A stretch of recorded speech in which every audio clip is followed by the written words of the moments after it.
Do the right thing. Boy, this is a great company. Southwest Airlines. Anybody ever flown Southwest Airlines? Good experience compared to other airlines? I don't know that I ever have. I think I've flown them to Detroit once or twice before I knew how good they were. And now, just in the last year, his successor, a guy named James Parker, has written this book called Do the Right Thing. Boy, you know, trusted advisor, do the right thing. This is a heck of a book. And I just want to tell you about 2 chapters from it, and it has everything to do with the corporate cultures of these 2 companies. And as I tell you the story of American Airlines in a minute, flash back to your Citibank thing. The culture of Southwest Airlines is such that the week of 9/11, I think we all remember that week, do we not? Think about the airline industry during that week. Remember, all the planes were on the ground, and no one knew when they would fly again. And one of the first things you heard from the airline industry, since they were an industry that were immediately impacted by 9/11, was presidents of airlines getting up and saying, we're cutting routes and we're cutting jobs. Sorry, that's just the way it is. Great tragedy, sorry, God bless America, but we're cutting routes and we're cutting jobs. What you heard Southwest say was, we're not cutting routes and we're not cutting jobs. You may or may not remember that, but it stuck with me, and it's before I read either book.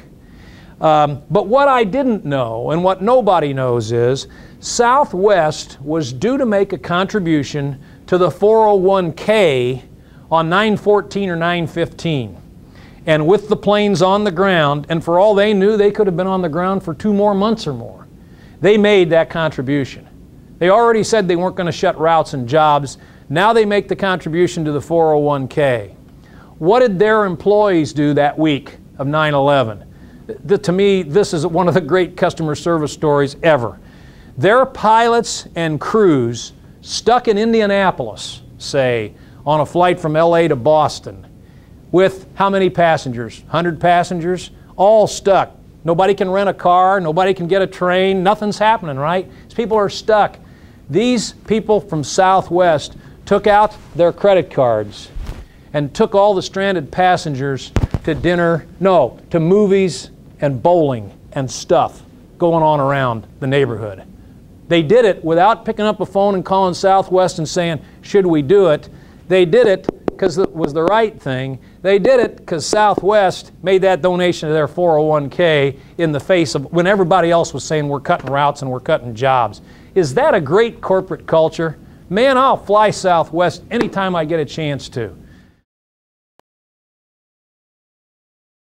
How many of you have read about the American Airlines plane that sat on the tarmac in Austin, Texas for 8 hours with 120 people aboard in the heat? Here's what happened.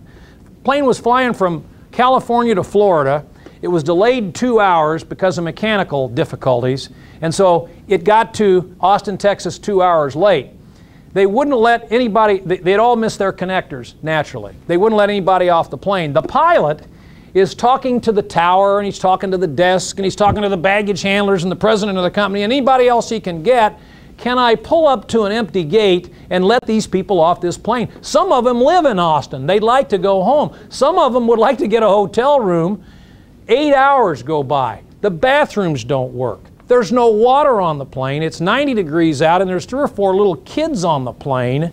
So you get the drift. And this got written about all over the place, and there's class action lawsuits. And here's why it happened. American was getting a lot of complaints about late arrivals. So American told everybody, pilots, baggage handlers, people at the desk, people in the tower, everybody all the way down the line, right down the line to Johnny the Bagger, whoever he was at American, you're going to be judged on one metric. And that metric is the percentage of on-time arrivals. They didn't say don't bust up the luggage, and they didn't say take care of people before they sit on the tarmac for 8 hours. So the people at the Austin airport that this pilot was trying to get to help were only caring about the planes that were on time, because they were going to be judged by the percentage of planes on time, and they'd already lost this one. You know, is that process over people? Is that rules versus people? Is that not caring about people and what's important? It's pathetic, But can you totally blame the employees? Doesn't the company deserve a lot of blame? What was American doing by coming up with that rule? Trying to make it what for themselves? Easy, right? Easy for them. Easy for their employees. Their employees are too dumb to handle everything. Let's just be on time, okay? That's not good enough. And it cost them a lot. It's cost them a lot of bad publicity. It's cost them a class action lawsuit. And you know what? They deserve it. 8 hours on the tarmac indeed. Do the right thing. Be Southwest Airlines. Don't be American Airlines.